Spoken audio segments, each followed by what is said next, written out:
Assalamualaikum warahmatullahi wabarakatuh. Selamat datang kembali di Sinyo Adi Channel. Dan tentunya masih bersama saya, Bang Adi. Apa kabar kalian semua? Semoga baik-baik saja, sehat badannya, dilimpahkan rezekinya, dan dihindarkan dari segala mara bahaya. Amin ya robbal alamin.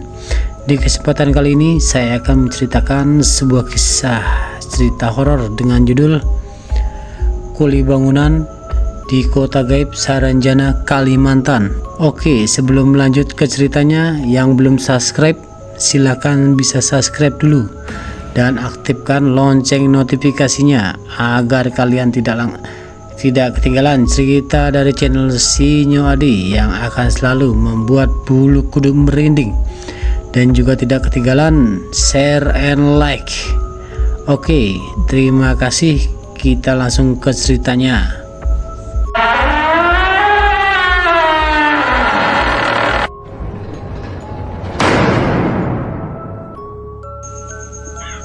Ada keanehan lah melihat loh, kan kiri kok ada emas batangan.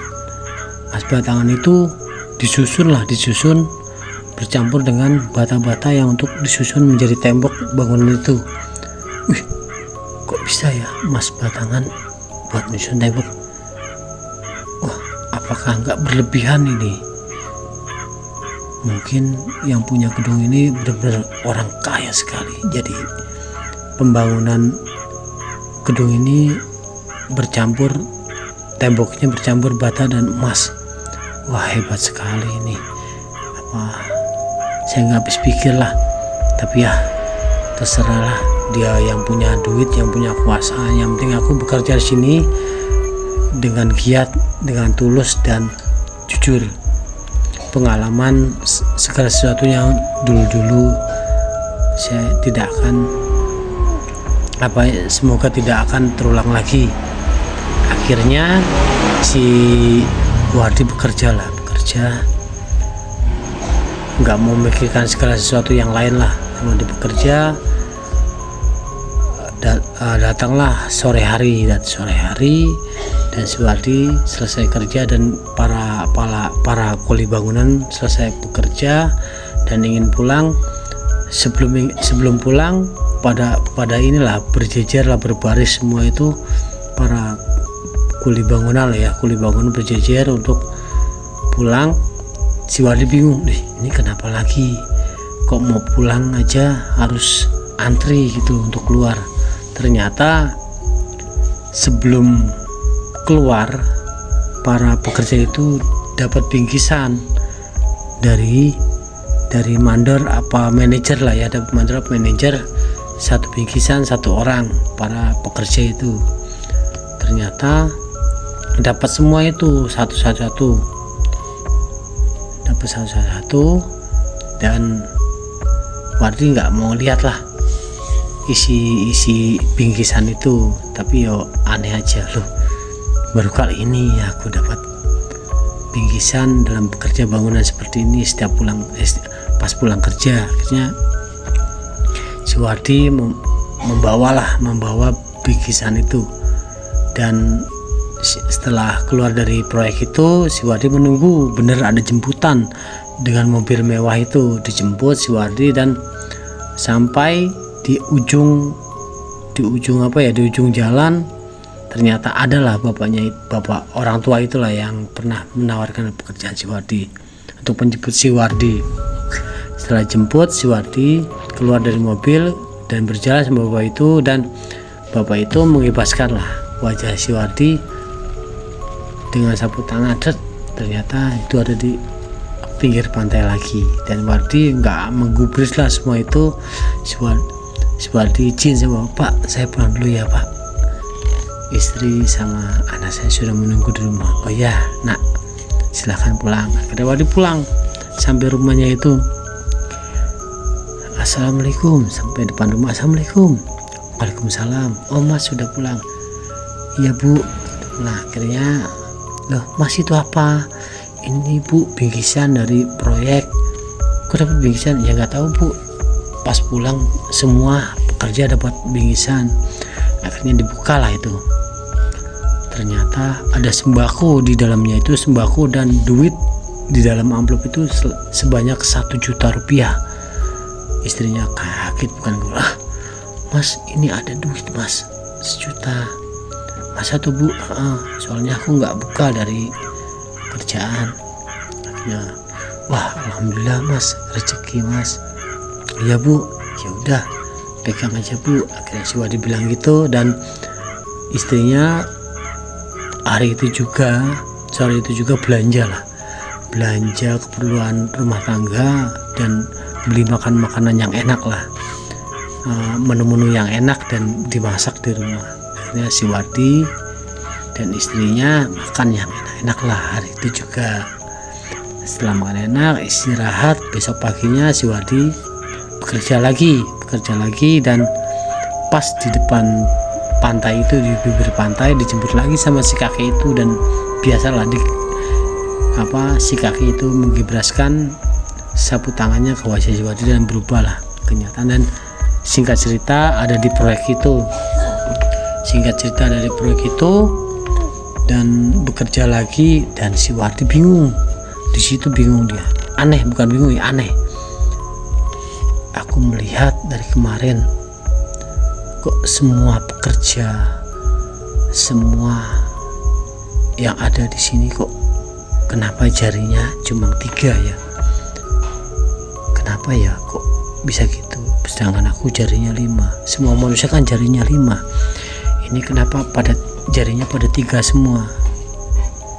Tapi si Wadi nggak mau berpikir panjang lah.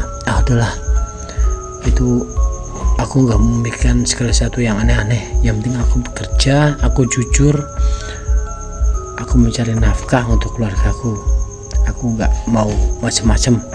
Akhirnya si Wadi langsung bekerja. Pas selang seminggu si Wadi dapatlah bayaran seminggu sekali. Benar itu, pas dapat bayaran ada 40 juta. Itu uang cash 40 juta. Akhirnya pulang. Ini Wadi pulang ke rumah dan memberikan gaji itu awal minggu pertama gajian kasih ke istrinya. Dan si Wadi pesan sama istrinya, Bu, kalau bisa sisihkan dari bayar ini, jangan dipakai semua ya Bu ya. Iya Pak, insya Allah kita sisihkan. Pas kita disisihkan semua, jelang 4 bulan atau 5 bulan bekerja lah si Wardi, 5 bulan bekerja ke atas itu si Wardi bisalah membangun rumah dari bayarannya itulah ya. Selama seminggu 40 juta dia bisalah membangun rumah, terus beli kendaraan, beli tanah. Itu Wardi wis hebat lah, dari sebagai seorang kuli bangunan seperti itu. Dan tetangga si Wardi itu bingung lah, biasalah manusia lah, kepo ya, bingung, wah hebat si Wardi, kerja apa ya, kok bisa langsung selama beberapa bulan bisa membangun rumah, bisa beli kendaraan, bisa punya tanah. Dan dari bisik-bisik tetangga lah yaitu, nah ini temannya si Wardi yang pernah menjerumuskan Wardi dalam masalah itu, yang menipu membohongi para mandor pekerja menyelipkan benda yang ada di tasnya Wardi, hingga si Wardi dipecat itu dan namanya jelek. Ada di situ, dengar dia. Sebut saja namanya Yanto ya. Si Yanto mendengar. Akhirnya Yanto dengan tidak tahu malu lah mendatangi si Wardi. Mas Wardi,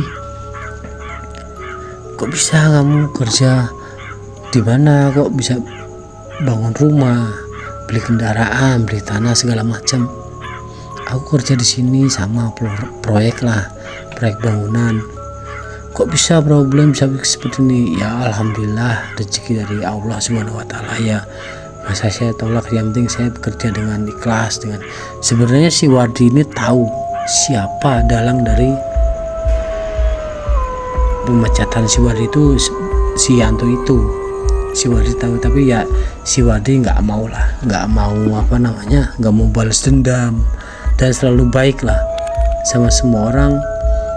Si Yanto itu minta tolonglah, Mas Wardi, ajak aku ya Mas kerja di sana, siapa tahu aku bisa merubah hidup.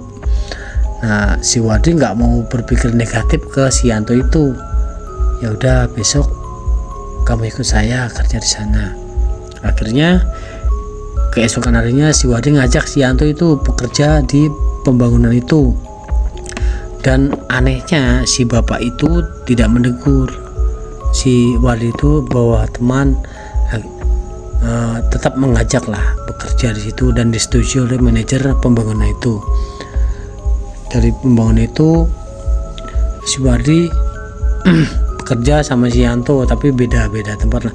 Nah, emang pemikirannya si Yanto itu jahat dari awal, dia jahat, licik otaknya lah. Sehari, 2 hari, 3 hari kerja di kota itu, si Yanto itu melihat dari awal bekerja, kok ada emas batangannya buat ngebangun suatu gedung ini untuk dicampurkan ke bata-bata tembok bangunan ini. Akhirnya si Yanto itu mencuri, setiap hari mencuri sebatang 2 batang emas itu.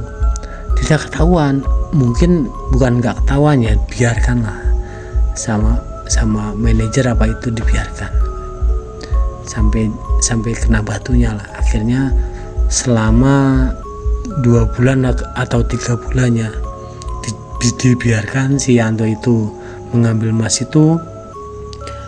Dan ternyata di suatu saat si Yanto pulang dan si Wardi pulang kerja sampai rumah masing-masing di malam hari kira-kira jam 12 malam lah lebih. Si Yanto itu tidur di rumahnya pas hujan lebat dan petir lah, petir menjambar. Datanglah sosok makhluk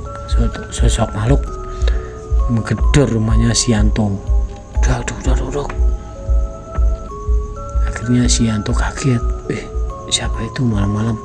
Akhirnya dibuka lah sama Yanto pintunya, dan kaget lah si Yanto, bukan kepalang, sosok makhluk besar, tinggi besar, dengan kepala bertanduk seperti apa ya, seperti kambing apa ya, kepala bertanduk seperti itu ya, dan tubuhnya besar berbulu, dan kukunya lancip lah seperti kuku elang itu.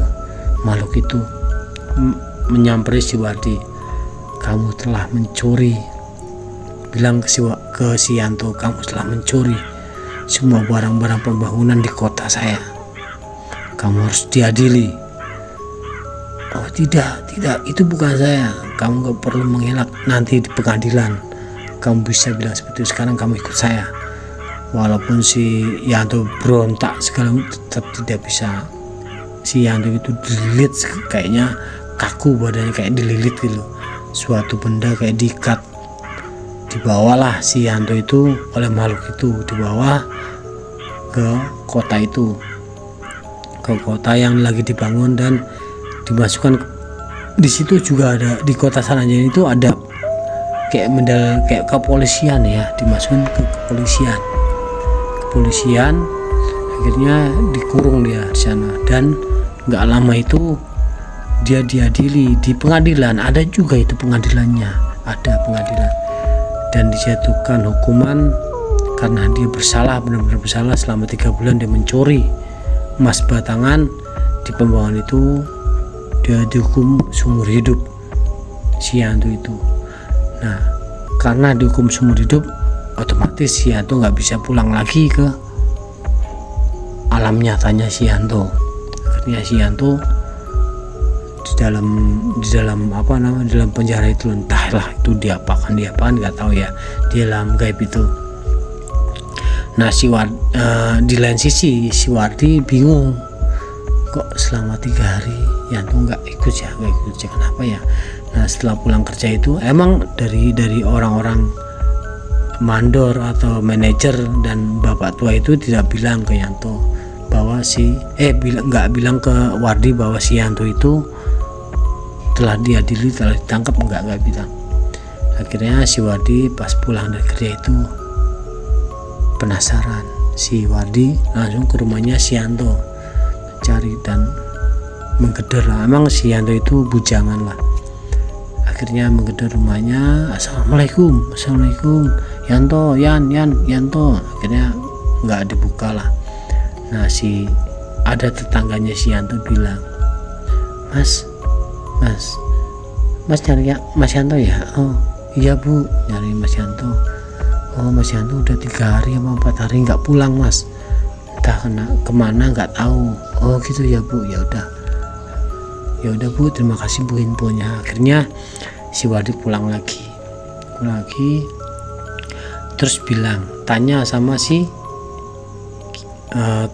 bapak-bapak tua itu, Pak, mohon maaf Pak, saya mau nanyakan teman saya kok nggak pulang ya 3 hari 4 hari ini, mana ya? Dibilanglah sama bapak itu, Mas Wardi, mohon maaf sebelumnya, si Yanto itu dipenjara di negara saya, di kota saya dipenjara karena dia sudah selama 3 bulan mencuri emas batangan dalam pembangunan itu.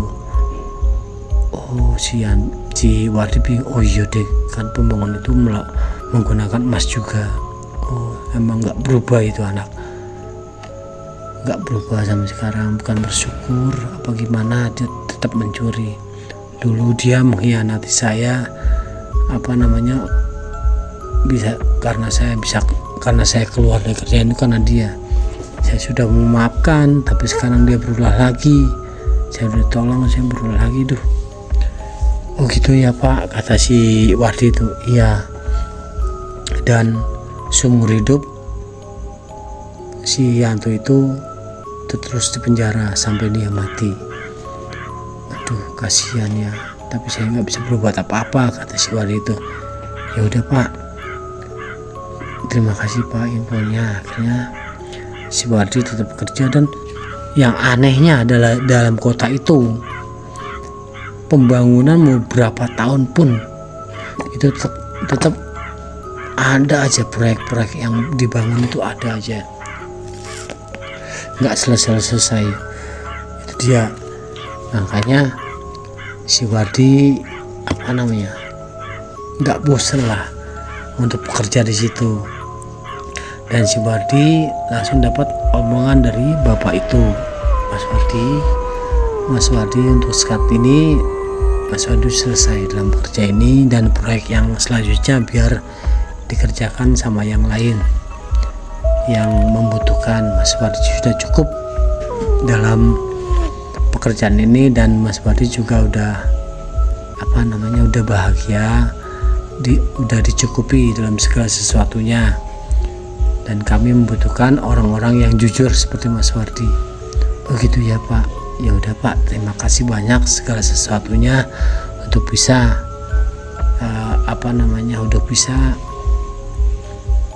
membangun, sudah bisa membahagiakan keluarga saya Bapak dengan segala kecukupannya. Terima kasih ya Bapak. Nanti kalau Bapak membutuhkan lagi, Mas Wardi siap ya Oh siap Bapak, siap, insya Allah saya siap. Ya udah, terima kasih ya Mas Waldi. Akhirnya Mas Waldi pulang dan tidak bekerja lagi. Tapi emang dalam bekerja itu sudah lumayan lah, 2 tahun 3 tahun Waldi bekerja itu sudah cukup lah segala sesuatunya. Dia udah punya rumah, punya tanah, punya punya kendaraan yang segala wah lah, alhamdulillah. Dan si Waldi dan istrinya membuka usaha di situ. Nah itu dia, udah buka usaha, alhamdulillah kecukupan lah. Dan si Waldi ya sedikit banyak tetap memikirkan si Yanto itu. Udahlah. Dan si Waldi cerita ke istrinya, gimana ya Bu tentang si Yanto. Udahlah Pak, nggak usah dipikirkan, dia itu konsekuensinya si Yanto itu aja. Dia emang begitu, ya itu dia jawabannya, hasilnya lah, di penjara seumur hidup di ini. Dan si Waldi itu ceritalah, adalah orang tua di kampungnya itu. Ternyata si Waldi cerita itu segala sesuatunya dalam pekerjaan itu. Nah, orang tua itu bilang, oh Mas Waldi, kamu beruntung sekali, kamu bisa bekerja di kota itu dan kamu mendapatkan rezeki seperti ini. Itu namanya kota Saranjana. Kota itu emang kota gaib, tapi dalam sejarah Kalimantan dulu sekali pernah ada kota itu. Ada ceritanya lah. Ceritanya itu panjang sekali. Nanti suatu saat akan saya ceritakan tentang sejarah kota itu, kota Saranjana. Oh gitu ya Pak, berarti emang itu kota gaib. Terus harta yang itu nyata Mas Waldi, harta yang kamu dapat dari pekerjaan itu nyata. Kamu gak usah khawatir itu harta musyrik atau harta kerja, enggak, itu nyata. Itu hasil kamu dari kejujuran kamu dalam bekerja, itu nyata. Oh gitu ya Bapak, terima kasih banyak Bapak untuk penjelasan semua ini. Akhirnya selesailah cerita tentang kota Saranjana ini. Semoga kita bisa ambil hikmahnya dari cerita ini, ambil sisi positifnya dan buang sisi negatifnya. Dan dari saya mohon maaf jika ada salah kata dan penyampaian cerita akhir kata. Wassalamualaikum warahmatullahi wabarakatuh. Sampai jumpa di video selanjutnya.